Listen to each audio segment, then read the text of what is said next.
문제를 해결할 수 있는 길이 부부의 해체를 막는 것이라는 취지에서 제정이 됐다고 합니다. 우리나라의 국회의 청원을 통해서 대통령의 영으로 이게 제정이 됐어요. 그래 달력에다가 표시까지 할 수 있습니다. 그날이 언제냐면 5월 21일입니다. 그래서 왜 5월 21일이냐 그러니 5월에 둘이 하나가 된다는 의미를 담고 있기 때문이라고 했습니다. 둘이 하나가 되는, 그래서 21일을 부부의 날, 가정에 이렇게 상당히 의미가 있잖아요. 그래서 의미를 담고 있기 때문이라고 했습니다. 부부가 행복한 삶을 이룰 때 가정이 행복해지는 것입니다. 자녀가 정상적인 창조적 소망을 품고 자랄 수 있게 되는 것이 바로 부부가 행복한 가정을 이룰 때 가능한 일이라고 하는 것, 우리가 잘 알고 있습니다. 아담의 가정을 통해 볼 수 있듯이 하나님은 가정의 행복을 부부에게 부여해 주셨습니다. 그래서 오늘 본문 말씀을 통해 어떤 부부가 돼야 할 것인지를 우리가 하나님의 말씀으로 살펴보자는 겁니다. 뭐 다 부부의 관계에 대해서 통달하셨다는 뜻이 여러분들이 표정을 짓고 있는데, 만약에 그렇다면 이건 여러분들이 아직 뭘 모르고 있기 때문에 그렇습니다. 여러분, 나도 나를 잘 모른다는 유행가 가사가 있는데, 여러분 나도 잘 모르는데 남편의 마음을, 아내의 마음을 어떻게 그렇게 안다고 하는 게 이게 잘못인 것이죠. 뭐 또 안다고 해서 해결되는 것은 또 아닙니다만은, 그러나 하나님께서 이 사람을 창조하시고 가정을 세워하시고, 여러분 최초의 주례자가 하나님이시잖아요. 아담과 하와를 창조하시고 하나님이 직접 주례하셔서 에덴 동산에다가 낙원에서 살 수 있도록 거처를 마련해 주신 분이 하나님이세요. 그러니까 이 부부 가정을 제정하신 분의 그 취지와 그 방법을 우리가 들으면은 성경이 약속한 그런 행복한 부부, 행복한 가정을 이룰 수 있을 줄로 믿습니다. 우리 다 같이 일어나서, 오늘은 다 같이 일어나셔서 창세기 2장 18절에서 25절에 있는 말씀을 큰 소리로 읽는 중에, 하나님 말씀을 읽는 중에 하나님 말씀이 여러분들에게 임하셔서 여러분들에게 놀랍게 은혜가 되는 오늘 이 시간이 될 수 있기를 간절히 바랍니다. 우리 창세기 2장 18절입니다. 시작. 주 하나님께서 이르시되 남자가 홀로 있는 것이 좋지 못하니 내가 그를 위하여 합당한 조력자를 만들리라 하시니라. 주 하나님께서 땅으로부터 들의 모든 짐승의 공중의 모든 짐승을 지으시고 아담이 그것들을 무엇이라고 부르는지 보시려고 그에게 데려오시니, 아담이 살아있는 모든 창조물을 부르는 바 그대로 그것의 이름이 되었더라. 아멘. 몇 절까지 읽었어요? 25절까지죠. 계속 읽겠습니다. 시작. 아담이 모든 가축과 공중의 날 짐승과 들의 모든 짐승에게 이름을 주시니라. 그러나 아담을 위해서는 그를 위한 합당한 조력자를 찾지 못하였더라. 주 하나님께서 아담을 깊이 잠들게 하시니 그가 잠들매 그분께서 그의 갈뼈 중에서 나를 취하시고 그를 대신 살로 채우시며, 주 하나님께서 여자를 만드시고 그녀를 남자에게로 데려오시니, 아담이 이르되 이는 이제 내 뼈 중에 뼈요 내 살 중에 살이라. 그녀를 남자에게서 취하였으니 여자라 부르리라 하시니라. 그러므로 남자가 자기 아버지와 어머니를 떠나 자기 아내와 연합하여 그 둘이 한 육체가 될지니라. 그 남자와 그의 어머니가 둘 다 벌거벗었으나 부끄러워하지 아니하더라. 아멘. 기도하겠습니다. 하나님, 오늘 이 말씀으로 저희들을 축복해 주시기를 간절히 기도합니다. 저희 교회는 모든 성도들, 특별히 부부에게 은혜를 베풀어 주셔서 하나님께서 의도하신 행복한 가정, 행복한 부부 관계, 하나님이 기뻐하시는 가정을 이룰 수 있도록 오늘 축복해 주시기를 간절히 기도하올 때 이 모든 말씀을 우리 주님 예수 그리스도의 귀하신 이름 받들어 간절히 기도드리옵나이다. 아멘. 작사하셔서 이 말씀은 여러분들이 익히 잘 아시는 말씀이니까, 첫째, 가정의 부부는 하나님께서 만드시고 계획했다. 우리 성도들은, 성경을 믿는 성도들은 이 말씀은 하나님의 말씀입니다. 진리입니다.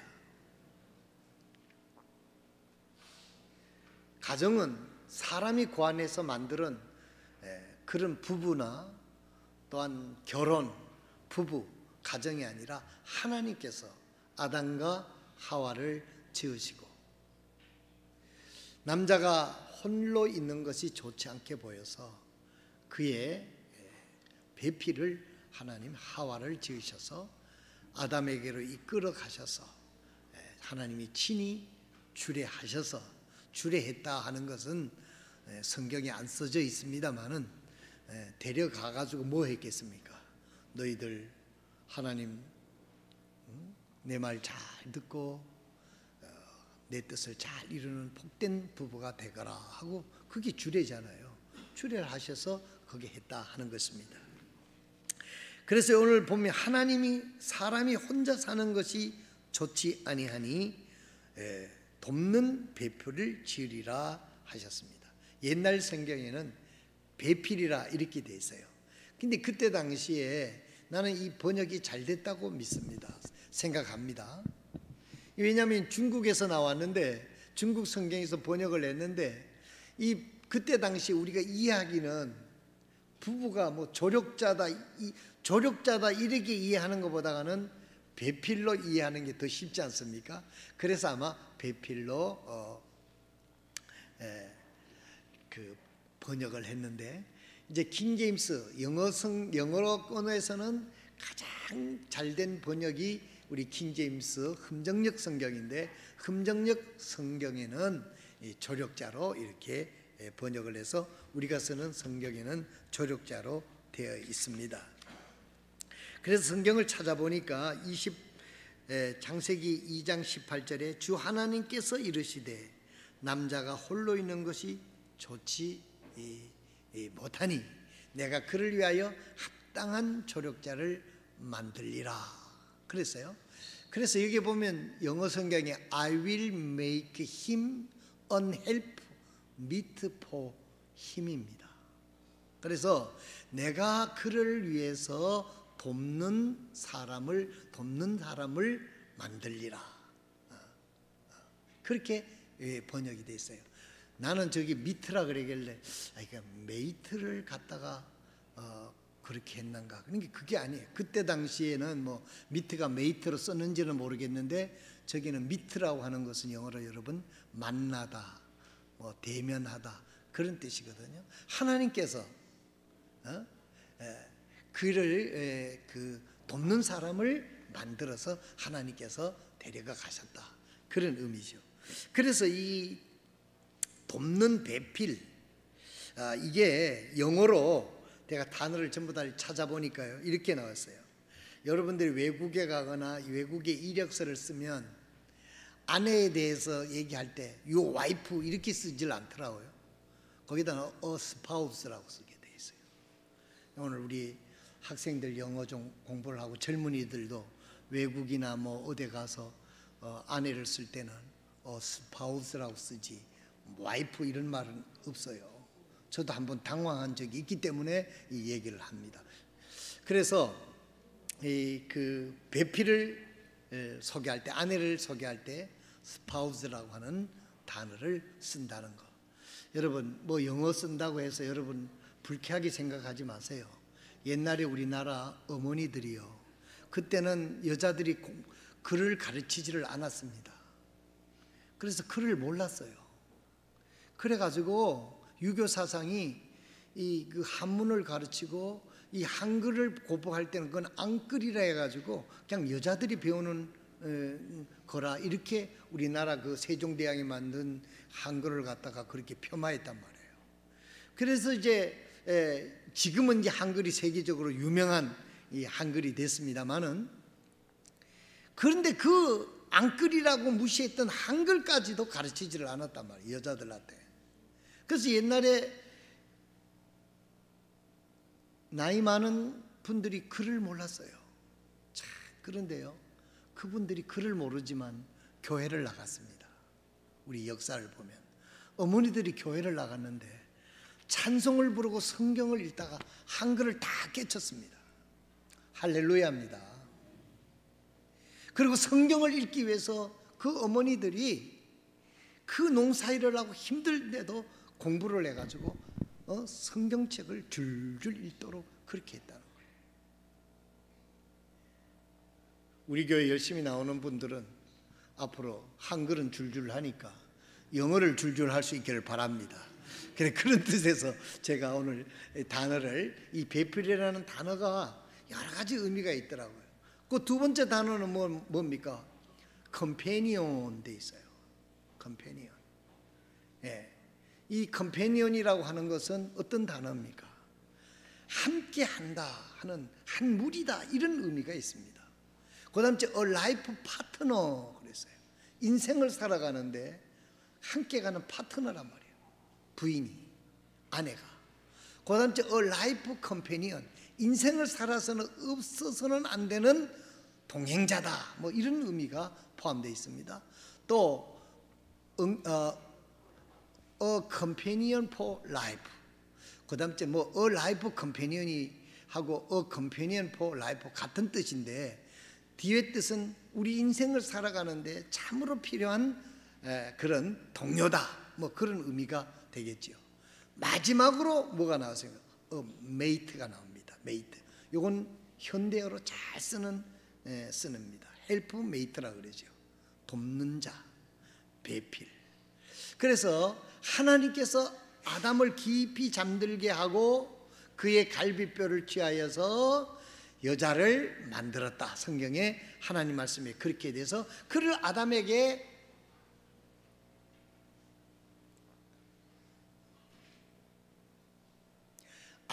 이끌어 가가지고 아담의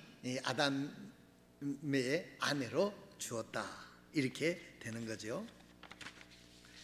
자, 그러면 오늘 여기서 볼 때 20절에 보면 아담은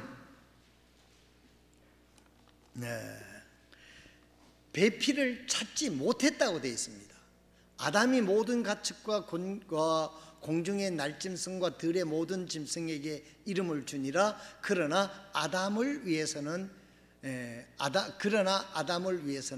그를 위한 합당한 조력자를 찾지 못하였더라 그랬습니다.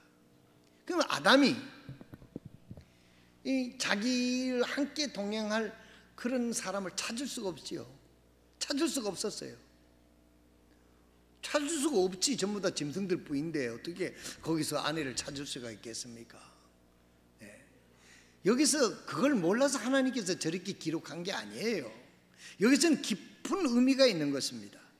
19절에 보면 이렇게 나와 있어요. 하나님께서 만드시고 이끌어 아담에게 데리고 갔습니다. 19절에 그에게 데리고 오시니, 하나님께서 하와를 만들어서 아담에게 이끌어 갔다는 거예요. 여기서 깊은 의미가 있습니다. 하나님께서 아담에게 아내를 허락해 줬다는 거예요. 여러분 옆에 있는 아내를 오다 가다 어쩌다 눈이 맞아서 된 게 아니고 하나님께서 섭리 가운데 당신의 아내가 되게 했음을 믿으시길 바랍니다. 왜 아멘을 그렇게 보이 못합니까? 다시 한번 묻습니다. 아멘 크게 준비하고. 하나님께서 옆에 있는 당신의 남편을 준비하셔서 당신에게 허락해 주셨습니다. 반대로 마찬가지예요. 아내도 옆에 있는 남편을 하나님께서, 여기 하나님께서 하와를 이끌어서 아담에게 갔잖아요. 하나님께서 당신의 남편을 허락해 주셨음을 믿으시길 바랍니다. 이게 영적으로 고상하게 말하면 신적인 의미다 이거예요. 하나님의 뜻에 의해서 당신의 아내가 됐고 당신의 남편이 됐다는 겁니다. 그래서요 주례가 끝난 다음에 하나님이 허락하신 것을 사람이 나누지 못할지어다 그랬습니다. 그래서 하나님께서 여러분 이혼하고 뭐 갈라지는 거는요, 이것은 뭐 도덕적인 법이 아니라 뭐 사회적인 불법이 아니라 이것을 이혼을 하게 되면 이것은 하나님 앞에 죄를 짓게 된다는 사실을 여러분들이 알아야 됩니다. 이건 분명한 거예요. 하나님이 짝져 주셨는데 뭐 거기서 예외가 있겠죠. 상대방이 간음을 했다든지 뭐 이렇게 버렸다든지 이러는 것은 또 정당한 이유가 될지 모르겠습니다만은 여기서 보게 되면 하나님께서 짝지어 주신 것을 내 스스로 이것을 브레이크했다, 깼다 하는 것은 하나님 앞에 죄를 짓는 겁니다. 이것을 우리가 이 시대에 이걸 분명히 해야 되는데 오늘날에는 이런 것들은 다 하나님의 원리는 감춰주고 인간적인 요소, 세상적인 것만 드러나게 되는 거예요. 그래서 세상이 이리이리하기 때문에 우리의 가정은 깨어질 수밖에 없었다. 그러나 하나님 말씀 앞에서는 no excuse입니다. 절대로 이것은 여러분들이 변명이 될 수 없다는 것을 저희 교회에서는 하나님을 믿는 사람들이라고 하면 이 말씀에 대해서 분명히 할 수 있기를 바랍니다.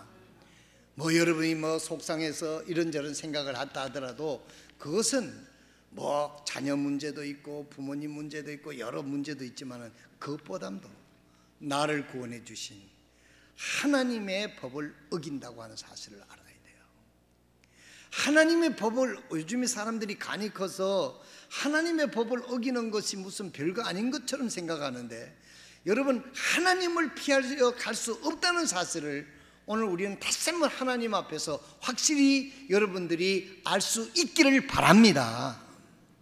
뭐 육신적이다 보니까 하나님이 안 보이니까 하나님의 법을 무시할 수 있을지 모르겠습니다만 우리가 영적인 눈을 떠서 하나님을 바라본다고 하게 되면 아무리 내 감정이 아무리 내 사회적인 형편이 뭐를 여건이 있다 하더라도 하나님이 아니다 하는 것은 아닌 것으로 받아들이고 이것이 잘못됐었을 때는 하나님으로부터 그 엄하신 그 하나님으로부터 어떤 심판도 피할 것이 없다고 하는 것을 우리는 알아야 되는 것입니다.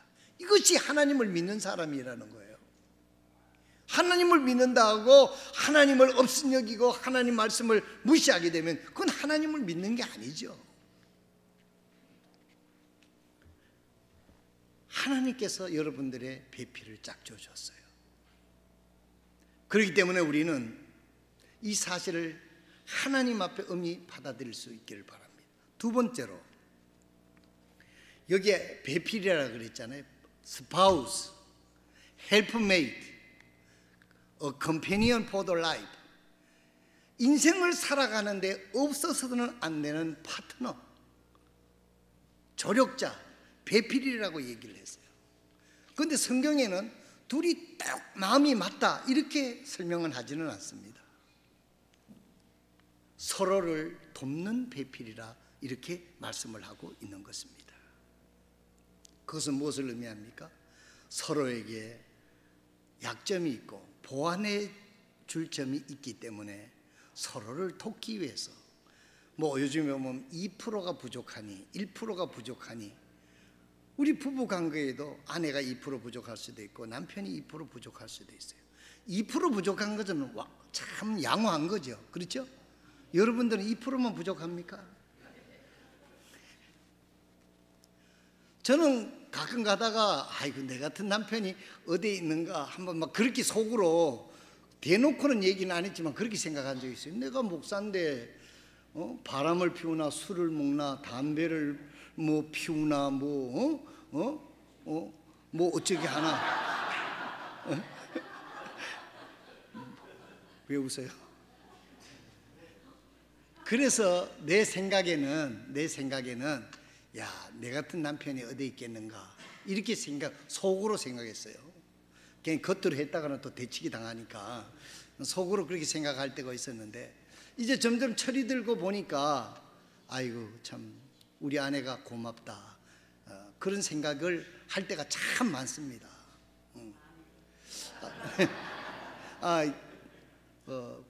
또 승질을 할 때는 반대로 생각할 때도 있지만은 그런 생각을 했어요. 뭐 조건적으로 보나 뭐 할머니 칭칭시아에 또 개척교회에 어려움이 있지만 그것은 뭐 부산시장으로부터 효부상을 받고 뭐 이렇게 했으니까 이미 상을 다 받았다 치고, 그래도 참 내가 너무 부족하다 하는 것을 생각을 하게 될 때 2%가 부족한 게 아니라 형편없이 부족한 것이죠. 그래서 내 이 부족한 것을 알고 하나님께서 내 아내를, 나에게 딱 맞는 아내를 허락해 주셨다 이렇게 생각을 합니다. 이렇게 생각하면 내가 억울하고 분한 생각이 들 때도 해결이 돼요. 여러분 살면서 그런 생각 한 번도 안 하고 삽니까?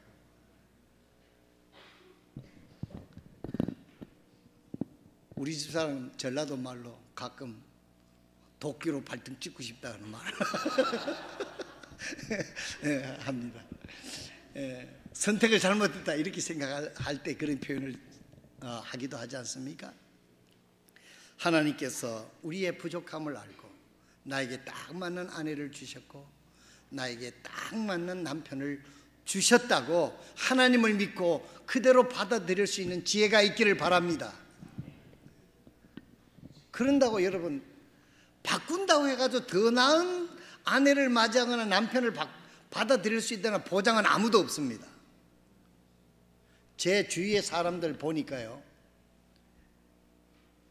결혼 한 번 한 사람이요 2번 하고 2번 한 사람이 3번 하고 4번은 내가 못 만나봤는데 3번 한 사람은 내가 여러 번 만나봤어요. 그래서 옛날 어른들 말이 맞구나 하는 생각도 들더라고요.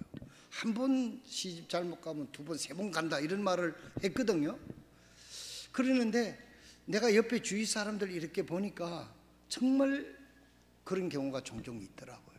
그래서 가만히 생각을 해보니까 어떨 때는 생각하기 내가 좀 그 배필을 잘못 만났구나 뭐 이렇게 생각이 있어서 바꾼다고 하더라도 우리가 통계적으로 지금의 아내, 지금 남편보다 더 좋은 남편을 만들 확률이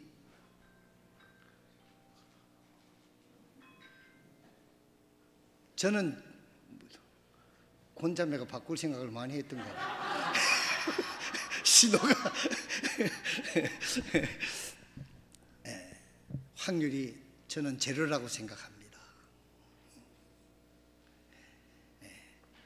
또 한 10년 20년 살다가 우리 친구 목사님들한테 농담으로 그렇게 얘기합니다. 이제 잘 맞춰놨는데 또 새로 결혼해가지고 그 맞출 생각을 하니까 그럴 생각이 없다 이런 생각도 종종 합니다만은, 그래서 오늘 두 번째로 여러분들에게 말씀을 드리는 것은 이겁니다. 서로 부족하기 때문에 그 부족함을 채워주기 위해서 배필, 헬프메이트를 하나님이 딱 맞는 배필을 하나님이 허락해 주셨다 그렇게 믿으시길 바랍니다. 세 번째로 다른 건 여러분들이 주례를 통해서도 다 듣고 하셨으니까 세 번째로 왜 하나님께서 결혼을 하게 했을까요? 왜 부부가 되게 했을까요? 왜 가정을 이루게 했을까요? 여러분 이걸 생각해야 됩니다. 이걸 생각을 못하기 때문에 불행한 가정이 되는 겁니다.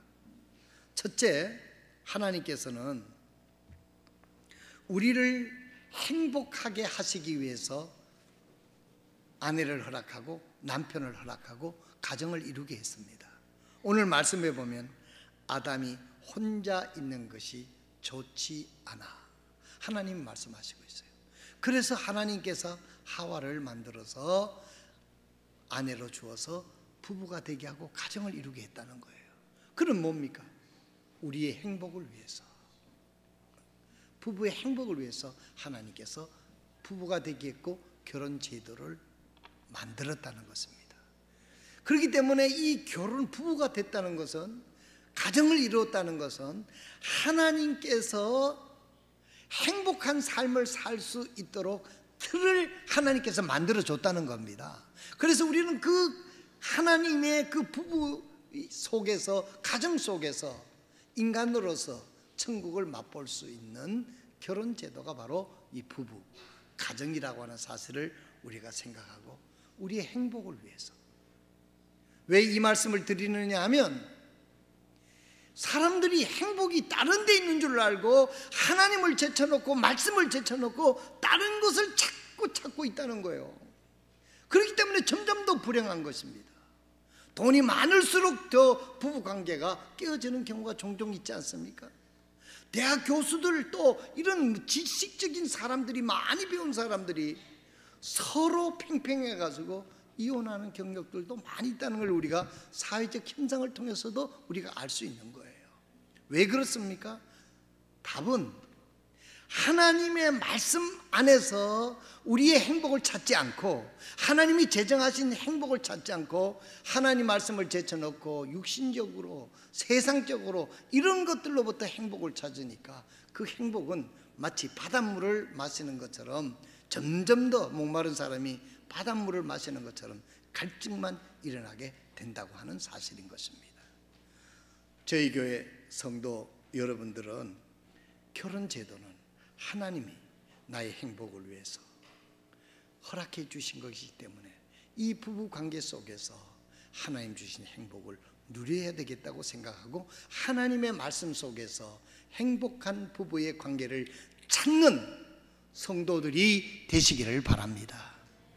오늘 아침 성경 공부 시간에 잠깐 말씀을 드렸습니다마는, 둘이가 서로 사랑한다고 해서 결혼을 해도 인간의 사랑이라고 하는 것은 한계가 있는 것이고, 상대에 의해서 사랑이 고갈될 수도 있는 것이고, 형편에 의해서도 사랑이 식어질 수도 있는 것입니다. 그럴 때는 어떻게 해야 됩니까? 그럴 때는 대책이 없습니까? 아니지 않습니까? 하나님의 말씀을 통해서, 하나님은 사랑이시라 그랬잖아요. 요한 1서에 보면 하나님은 사랑이시라. 그 사랑의 원천이 되신 그 하나님을 통해서 우리는 그 사랑을 끊임없이 공급을 받으면은, 우리가 하늘나라 가는 때까지 아내가 부족해도, 남편이 부족해도 사랑하면서 행복한 결혼 생활을 유지할 수 있도록 하나님이 책임져 주신다는 거예요.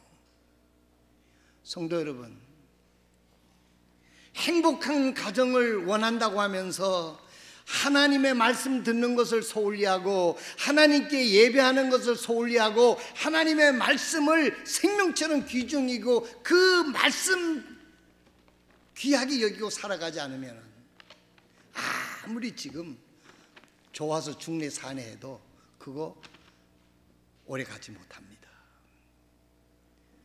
여러분들에게 말씀을 드립니다.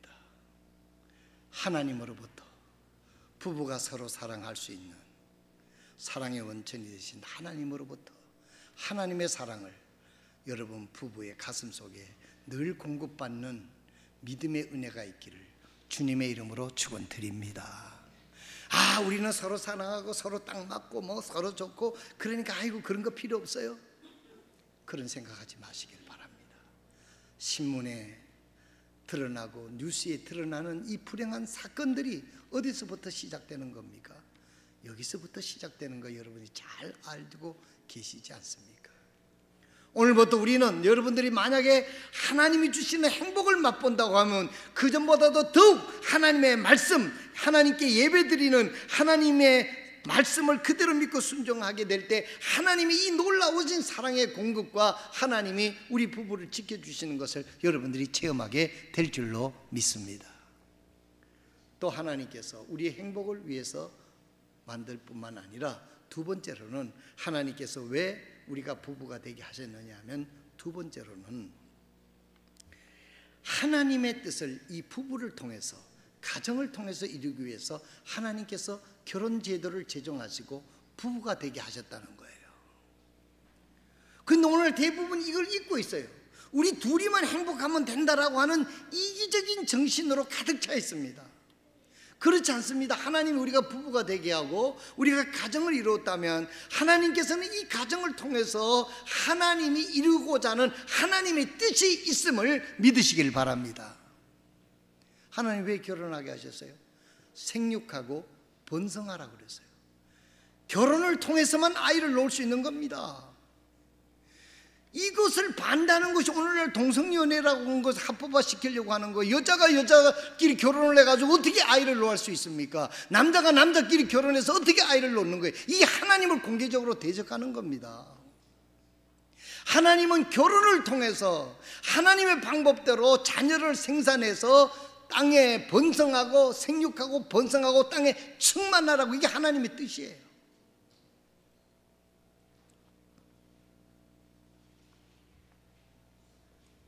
오늘 우리는 생육하고 번성하고 땅에 충만하라는 말씀을 생물학적으로만은 생각해서는 안 됩니다. 육신적인 자녀로만 극한해서는 안 됩니다. 성경 고린도전서 4장 15절 보겠습니다. 고린도전서 4장 15절에 보면 다 같이 보겠습니다. 시작.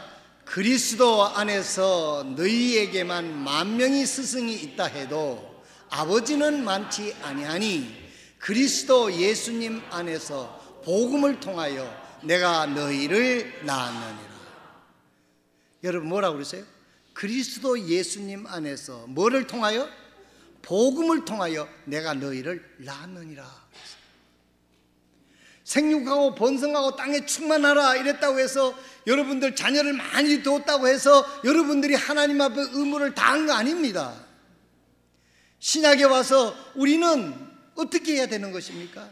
우리는 복음으로 많은 영혼이 거듭나게 해서 하나님의 자녀가 되게 하는 일을 이 가정에서부터 이루어져야 된다는 것입니다. 여러분 가정을 통해서 영혼이 거듭나고 있습니까? 심각하게 받아들여야 돼요. 왜 하나님께서 우리의 가정을 이루느냐? 여러분 자녀들이 예수 그리스도를 구주로 영접하고 구원의 확신을 하고 오늘 저녁 내가 이 세상을 떠난다 하더라도 하나님을 만날 수 있는 확신 속에서 살아갈 수 있도록 자녀를 믿음으로 거듭나게 기르는 은혜가 있기를 바랍니다. 어디서? 이 가정에서부터. 그런데 오늘날 세상은 이 세상 것들에 너무 눈이 멀어서 그 아이가, 그 딸이 지옥에 가든지 말든지 이 세상에서 공부만 잘하고 이 세상에서 뭐 출세만 하면 되고 이 세상에 돈만 많이 벌면 된다, 이런 사상이 바로 우상이고 하나님의 결혼 제도를 이해 못하는 그런 가정이 되기 때문에 그 가정이 불행하게 되는 거예요. 여러분 생각해 보세요. 그 가정에 자녀 하나가 잘못되면요, 그 가족 전체가 슬프고 어려움에 처하게 됩니다. 그 주위에 있는 모든 그 친척들까지도 가슴 아프게 만드는 겁니다. 이 가정을 통해서 복음으로 여러분들의 자녀가 거듭나게 하는 것이 부부의 책임이고 하나님이 이 부부를 이루게 하신 것은 이 목적 때문인 것을 믿으시길 바랍니다. 오늘 그래서 우리가 교만하지 않도록 늘 하나님 앞에 깨어 있도록 우리 그리스도의 사랑 속에 우리 자신을 묶어두기 위해서 부부가 서로 부족하지만은 하나님의 사랑에 매달리게 하고, 우리가 아무리 참으로 모든 것을 가졌다 하더라도 자식 마음대로 못한다 그런 생각 때문에 우리는 그 자녀가 예수 믿고 구원받을 수 있도록 겸손하게 하나님 앞에 눈물로 기도할 수밖에 없는 거 아닙니까? 여러분의 가정을 통해서 이것이 이루어져야 돼요. 5월 달에 가정의 달이 효도한다고 모두들, 여러분, 아버지 어머니가 지옥을 가고 있는데, 죽어서 영원한 지옥에 가서 그 고통을 받고 있는데 용돈 준다고, 좋은 옷 사드린다고, 좋은 음식 해드린다고, 그게 다 효도가 되겠습니까? 오늘 우리 부부가요, 여러분들의 부모를 위해서 눈물로, 내 아버지, 내 어머니가 예수 믿고 천국을 확신하며 살아갈 수 있도록 하는 것이 참된 효도고, 우리 부부를 통해서 이루어야 된다 하는 것입니다. 어떤 노인, 어떤 어머니 아버지도 자식 사랑하지 않는 부모 없습니다. 오늘 아침에 우리 윤정천 집사님 얘기를 또 했습니다만, 우리 뒷집에 여기에 살았기 때문에 제 기도가 저 뒷집을 꼭 사야 된다 하는 생각을 하면서 늘 생각하는데, 이분 지난번에도 말씀을 드렸습니다마는 윤 집사님 외아들이고 그 아버지가 교장이요, 그 집안이 아주 교직을 이수하는 아주 진주의 아주 양반 토박입니다. 유교 사상이 강합니다. 윤 집사 가루는 와가지고, 아이고 우리 아버지가 지금 오신다고 하는데 어쩌면 좋을지 모르겠다고 막 입술을 벌벌 떨면서, 내가 사무실 2층에 있었거든요. 그게 난 이해가 안 되더라고. 아버지가 왔으면 왔죠, 왜 저래 벌벌 떠노고 그랬더니, 우리 교회 가는 걸 알면 이게 난리가 난다는 거예요. 그러던 분이 몇 년이 흘렀는데요, 제사를 안 지낼 수가 없는 거예요. 그래가지고 이 윤 집사는 또 효자예요. 또 그래서 아버지 말을 거역을 못해. 그러니까 예수를 믿으면서도 제사를 지낸 거예요. 그런데 윤정천 집사 부인이 이용옥 자매가 아주 대단한 자매예요. 어느 날 제사를 지냈는데 제사 준비를 하지 않고 시아버지 시어머니가 저 진주에서 서울까지 제사 지내러 왔는데, 이 자매가 그 아버지, 시아버지, 시어머니 앞에 무릎을 탁 꿇고, 아버님, 아들을 죽이실 작정입니까? 계속 우리는 예수 믿는데 우상에게 절하라 그러고 제치는 애비는 죽습니다 하고 눈물로 단호하게 얘기를 한 거예요. 그러니까 이 아버지는 대답을 못하고 벌벌 떨고 진주로 내려가 보고, 그러니 집안 분위기가 어떻겠어요? 근데 결론적으로 이 윤집사 이 부부가 이것을 극복해냈어요. 결론적으로 말씀드리면, 그 아버지 어머니 유교 교장 출신, 자기 고집 세고 자기 주관이 아주 온고집 뚜렷한 그분들이 다 회개하고 예수를 믿었습니다. 그 집안에 있는 친척 이모들도 다 믿었어요. 해운대사를 제가 주보를 지난번까지도 보내주고 그렇게 하는데, 그분 교회 안 나가는데 목사님 좀 주보 보내주시면은 전도가 될 것 같다고 그래서 보내주리고 있습니다. 얼마 전에는 또 거기 돌아와가지고 이사를 갔는가 봐 싶어서 그렇게 했는데, 여러분, 그래서 그분들이 얼마나 좋아하는지 몰라요. 시아버지 시어머니가. 그래서 그 예수 다 믿고 기쁜 가운데 돌아가셔서 천국에 갔다 하는 이야기를 간증으로 들었어요. 그래서 내가 마음속에 늘 그분들을 생각하면, 정말 그런 믿음을 가져야지. 이게 참된 효도가 아니냐 이 말이에요. 지금 아무리 잘해드려도, 또 어떤 분은 이렇게 열심히 전도를 해도 우리 어머니 아버지는 아직 안 받아들여요. 더 사랑하고 더 기도하고 하면 하나님께서 왜 그 아버지 어머니를 구원해 주지 않겠어요? 여러분 가운데 그래서 실망하고 가슴 아픈 분이 계시면 중단하지 말고 계속 하십시오. 하면 하나님께서 어머니 아버지 다 구원받고 천국 가게 할 것입니다. 여러분 부부를 통해서 복음으로 영혼을 낳아야 됩니다. 자녀를 복음으로 낳아야 됩니다. 여러분을 가장 사랑하고 아끼던 그 부모가 내가 전도한다고 뺨을 치겠어요? 죽이겠어요? 그런 마음으로 전도를 해야 되겠어요. 여러분 사랑하는 남편, 사랑하는 아내 믿음이 시원치 않으면요 죽을 각오를 하고 눈물로 우리가 똑바로 미치고 호소해야 되는 거예요. 아이고 뭐 안 돼요. 방치하지 마란 말이에요. 그건 적극적인 사랑이 아닙니다. 여러분 지금부터 잊지 말고 딸들은 아버지 사랑을 더 많이 받잖아요. 그 아버지 앞에 가서 아버지 우리가 이렇게 하면 우리가 다 망합니다. 우리가 다 죽습니다.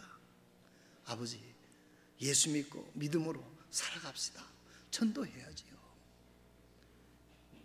여러분 가정에서 복음으로 영혼이 나아지면은요 하나님이 영광을 받습니다. 아멘입니까? 그 어머니, 아버지, 자식, 이웃 사람들은 그 전도한 사람들은 구원받아서 천국 가지만은 그래서 기쁘지만은 또 하나님은 잃어버린 자가 주님 앞으로 돌아오니까 하나님께서 얼마나 기뻐하신다고 그랬습니까?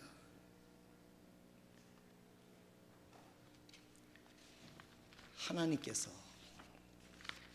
갈라디아서 4장 19절에 이렇게 말씀하고 있습니다. 나의 어린 자녀들아 너희 속에 그리스도께서 형성되기까지 내가 다시 너희를 위해 상고를 겪노라 그랬어요. 상고가 뭡니까? 부인이 아기를 놓는 게 얼마나 힘든 일입니까? 죽음을 각오하고 옛날에는 놓질 않았습니까? 영혼을 구령하는 일이 복음으로 영혼을 사랑하는 자녀를 거듭나게 하는 일이 내 힘으로만 되는 게 아니지 않습니까? 내 부모를 구원받게 하는 복음으로 거듭나게 하는 일이 내 힘으로만 되는 거 아닌지 압니다. 성령의 역사가 있어야 되겠죠. 그러나 우리의 마음은 하나님께 간절히 기도하고 그 영혼이 거듭날 수 있도록 하는 부부에게 하나님께서 그 가정을 지켜주시고 그 가정에 하나님께서 크신 복을 주실 줄로 믿으시길 바랍니다. 하나님의 뜻을 이루는 부부에게, 하나님의 뜻을 이루는 가정에게 하나님이 축복해 주시지 달라고 안 해도 하나님이 있어야 알고 축복해 주시게 되어 있는 겁니다. 근데 우리가 이것을 부부 가정을 이루는 목적을 잘못 알고 무슨 돈 버는데 뭐 하는, 물론 돈 버는 거 좋습니다만은 주님을 위해서 우와 그런 같은 것을 이루어야 되는 거죠. 하나님을 기뻐하시는 일을 위해서 가장 귀중한 일을 제쳐놓고 다른 것을 더 하는 것이, 이것이 바로 우상숭배의 차원인 것입니다. 여러분들의 가정이 행복하려고 하면은요 하나님으로부터 여러분들의 사랑을 공급받아야 부부의 사랑이 다음이 없이 검은 머리가 팥뿌리가 되듯이 사랑하면서 부부의 대의를 마칠 수가 있는 거고요. 두 번째로는 여러분들이 복음으로 영혼을 낳아야 됩니다. 생육하고 번성하고 땅에 충만하라. 우리 가정에서 내가 전도한 자녀들이, 내가 전도한 영혼들이 많이 생기는 만큼 하나님은 기뻐하시는 거 아닙니까? 하나님께서 우리의 가정을 통해서 이것을 원한다는 사실을 아시고 여러분들이 가정을 이루고 부부가 된 목적을 다시 한번 생각하면서 여기에 우리가 새롭게 할 때 하나님께서 그 가정에 함께 하시고 여러분을 도우시는 은혜가 있게 될 줄로 믿습니다. 아버지로서의 삶이라고 하는 글을 오늘 주보에 옮겼는데 읽고 마치도록 하겠습니다. 난 이웃들처럼 똑똑하지 못합니다. 내가 만난 많은 사람들처럼 부자도 아닙니다. 남들에게 있는 그런 명예도 내게는 없습니다. 그러나 한나의 아이의 아버지로서 성공했다고 믿습니다. 내겐 이루고 싶은 소중한 꿈이 있습니다. 생활 속에서 성취하고 싶은 많은 일들이 있습니다. 그러나 내 마음속에 가장 중요한 일은 하나님이 맡겨주신 자녀를 훌륭히 키우는 아버지로서의 성공하는 것입니다. 세상의 명예도 부귀도 내게는 없습니다. 남들은 내 인생을 실패라고 말할지도 모르겠습니다. 그러나 내 자녀들이 주님을 따르니 바랄 게 없습니다. 왜냐고요? 그것이 아버지로서의 삶의 성공이기 때문입니다. 그렇습니다. 여러분들의 가정이, 부부가, 하나님이 여러분을 행복하게 하시기 위해서 부부가 이루어지게 하셨고, 이 가정을 통해서 생육하고 번성하는 복음의 역사가 있는 가정이 될 때 하나님께서는 그 가정을 지켜주시고 그 가정을 통해서 영광을 받으시고 그 가정에 행복이라고 하는 놀라운 은혜를 하나님께서 주시는 줄로 믿으시길 바랍니다. 여러분 가정에, 여러분의 가정에 이러한 목적과 가정의 내용을 알고 주님께 여러분들이 최선을 다하는 부부가 가정이 되시기를 주님의 이름으로 축원드립니다. 기도하겠습니다.